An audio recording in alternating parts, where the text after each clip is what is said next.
மக்களே வணக்கம். தாய்மாமன் தங்க மோதிர சீர் இது தமிழ்நாட்டில் பிறக்கக்கூடிய அரசு மருத்துவமனையில் பிறக்கக்கூடிய ஒவ்வொரு குழந்தைக்கும் 1 கிராம் தங்க மோதிரம் போடக்கூடிய திட்டம். இந்த திட்டத்திற்கு யாரும் இங்கே எதிராகலாம் பேச வரல. இந்த திட்டத்தில் உள்ள குளறுபடிகளை பற்றி தான் பேசப் போகிறேன். ஏனென்றால் இந்த திட்டத்திற்காக அரசு ஒதுக்கிய நிதி 755.83 கோடி ஒதுக்கியுள்ளது.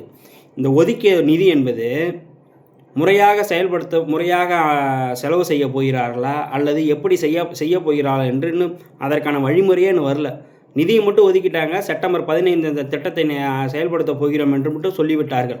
ஆனால் அந்த திட்டத்தை யாரிடம் இந்த மோதிரத்தை கொள்முதல் பண்ண போகிறாங்க, இந்த தங்க மோதிரம் செய்கிற திட்டத்தை எந்த நிறுவனத்திற்கு கொடுக்க போகிறாங்கன்னு தமிழக மக்களே ஆவலாக காத்து கொண்டு இருக்கிறார்கள். ஏன்னா ஒரு குறிப்பிட்ட நிறுவனம் இதனால் பலனடைய போகிறதா என்பதை ஒரு ஐயம் உள்ளது. ஏன்னா பல தரப்பு தமிழ்நாட்டில் ஆங்காங்கே நகை செய்யும் தொழிலாளிகள் உள்ளார்கள். அவர்களுக்கு கொடுத்தால் நன்மையாக இருக்கும்.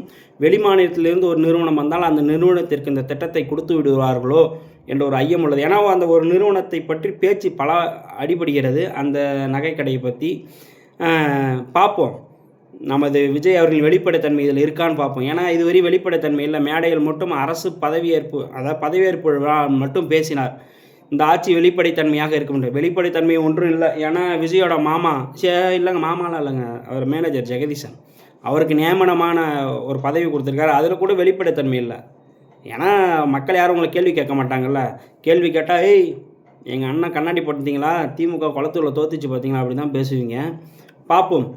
இந்த நகைக்கடை, இந்த தங்க மோதிரம் திட்டத்திற்கு வழங்கப்படும் டெண்டர் எதன் அடிப்படையில் கொடுக்கப்படுகிறது, போட்டி நிறுவனங்கள் வருகிறதா அல்லது சந்தை விலையில் கொள்முதல் செய்கிறார்களா என்பதனை வைத்து விஜய் அவர்கள் தூய சக்தியா அல்லது நார சக்தியா என்பதனை தெரிந்து கொள்ளலாம்.